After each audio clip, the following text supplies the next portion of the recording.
लोगों को प्रारंभिक शिक्षा के विकास में विभिन्न अभिकरण एवं उनकी भूमिका के विषय में हम आपको बताएंगे।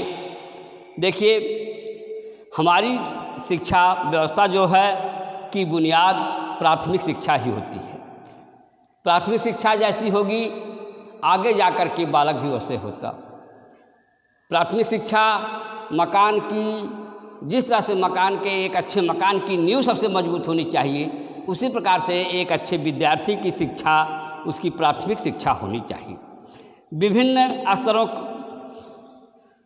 की शैक्षिक गुणवत्ता वृद्धि हेतु प्राथमिक स्तर की शिक्षा व्यवस्था को ठोस रूप प्रदान करना होगा। इस दिशा में शासन स्तर पर अनेक प्रकार के प्रयास किए गए हैं, जिसमें कि नए विद्यालय खोलना, बदलते परिवेश में उसके अनुरूप पाठ्यक्रम निर्धारित करना, अच्छे अध्यापकों की नियुक्ति करना, समय समय पर देश काल परिस्थिति के अनुसार शिक्षा व्यवस्था में परिवर्तन करना, इन सब चीज़ों से के लिए सरकार ने विभिन्न अभिकरणों की भूमिका बताई है। जैसे इसके लिए राष्ट्रीय स्तर पर भारतीय संविधान के 86वें संशोधन, जो कि शिक्षा के मौलिक अधिकार से संबंधित है, इसके अनुसार राज्य के 6 से 14 साल तक के सभी बच्चों को निःशुल्क एवं अनिवार्य रूप से शिक्षा देने के लिए एक व्यवस्था बनाई गई है। यह संबंधित राज्यों द्वारा निर्धारित होती है। तो प्राथमिक शिक्षा से संबंधित शैक्षिक अभिकरण जो है या शैक्षिक साधन जो है वह निम्न रूपों में प्रस्तुत किए गए। नंबर 1 कि राष्ट्रीय शैक्षिक अनुसंधान एवं प्रशिक्षण परिषद NCERT,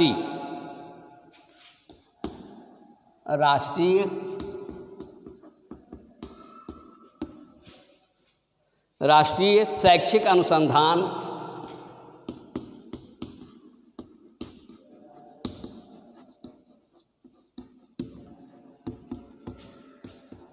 एवं प्रशिक्षण परिषद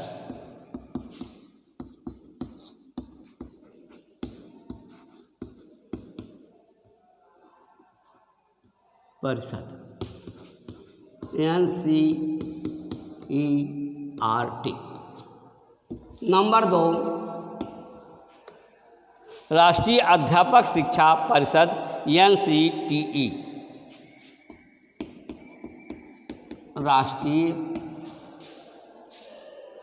राष्ट्रीय अध्यापक शिक्षा परिषद।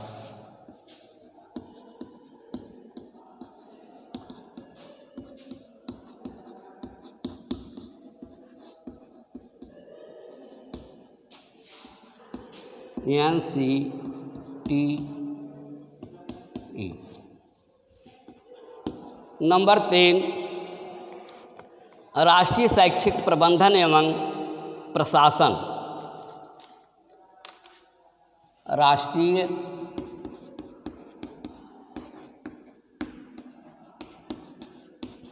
शैक्षिक प्रबंधन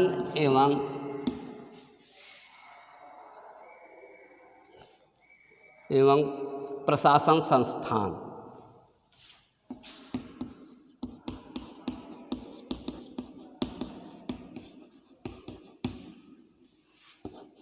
नंबर 4 इंदिरा गांधी राष्ट्रीय मुक्त विश्वविद्यालय, इंदिरा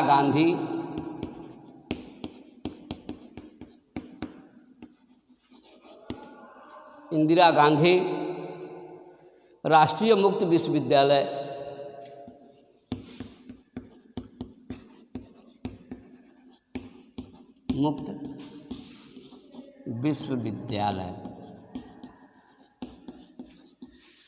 इग्नू।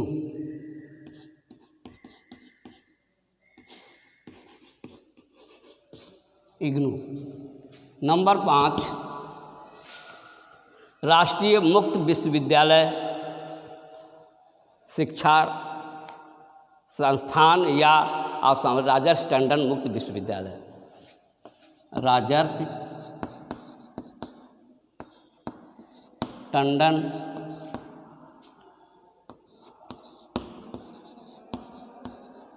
मुक्त विश्वविद्यालय।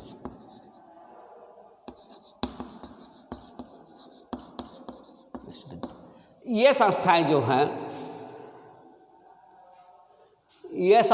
जो है एक अभिकरण के रूप में प्रस्तुत हुई हैं, जिनके आधार पर शिक्षा की व्यवस्था की जाती है।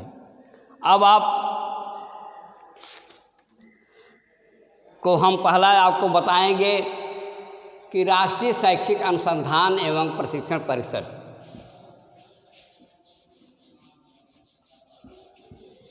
राष्ट्रीय शैक्षिक अनुसंधान एवं प्रशिक्षण परिषद अर्थात national council of educational research and training centre and training का क्या उद्देश्य होना चाहिए। देखिए, यह NCERT 1 अप्रैल सन 1961 को पूर्व स्थापित बेसिक शिक्षा राष्ट्रीय संस्थान एवं माध्यमिक शिक्षा प्रसार के लिए की गई। मुख्य रूप से इसमें बेसिक शिक्षा पर विशेष ध्यान दिया गया।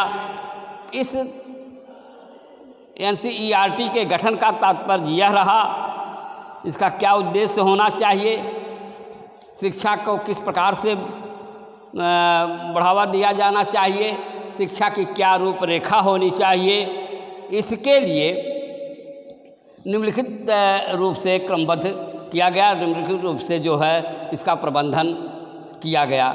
इसका क्या उद्देश्य और इसके क्या कार्य हैं। नंबर 1, स्कूली शिक्षा के विभिन्न स्तरों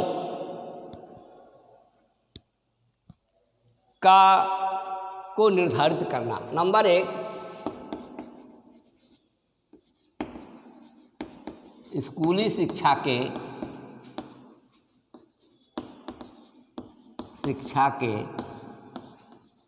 विभिन्न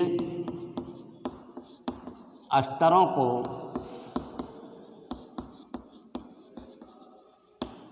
निर्धारित करना। नंबर 2, दूसरा कार्य जिसका है या दूसरा इसका उद्देश्य है पाठ्यक्रम का निर्माण करना। पाठ्यक्रम का उचित रूप से निर्माण करना। नंबर 3 शिक्षण विधियों का विकास करना। शिक्षण विधियों का विकास करना। नंबर 4,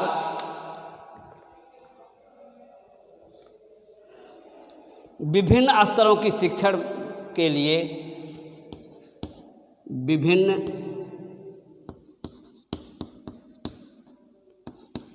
स्तर के शिक्षण के लिए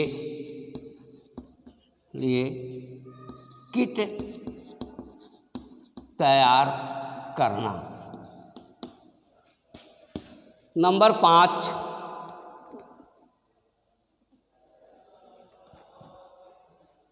उपलब्धियों का मूल्यांकन करना।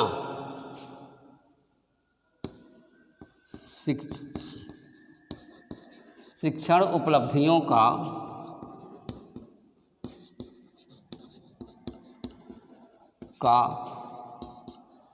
मूल्यांकन करना। नंबर 6, समस्याओं को समझना एवं उसका समाधान करना। शैक्षिक समस्याओं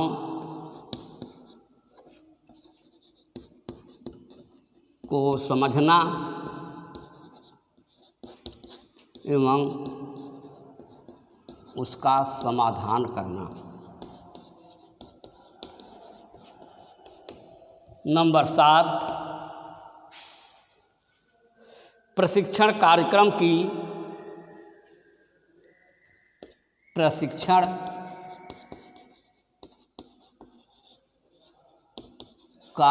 की रूपरेखा तैयार करना।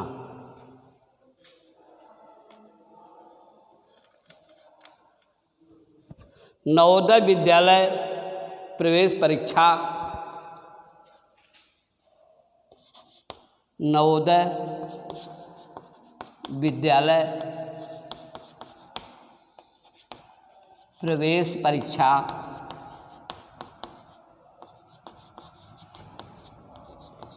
कराना,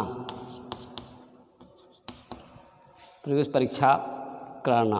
प्रतिभा खोज परीक्षा नंबर 9, प्रतिभा खोज परीक्षा का संचालन करना। नंबर 10, शिक्षक शिक्षा से संबंधित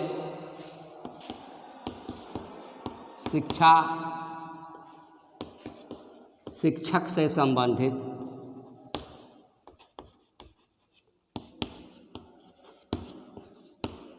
विचार व्यक्त करना।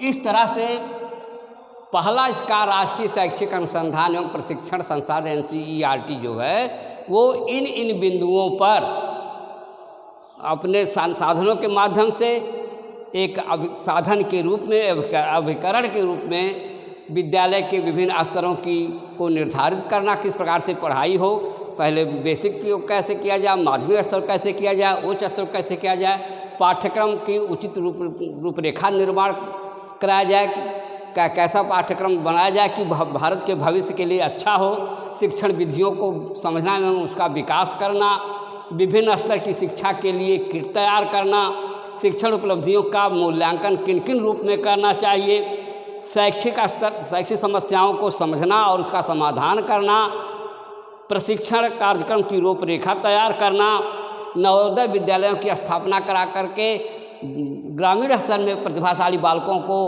अच्छी से अच्छी शिक्षा दिलाना चाहिए, प्रतिभा खोज परीक्षा का संचालन करवाना चाहिए और शिक्षक हेतु उसे सही रूप से विचार प्रकट करने की जो है यह NCERT जो है अपने अभिकरण के रूप में शिक्षा का संचालन करती है। धन्यवाद।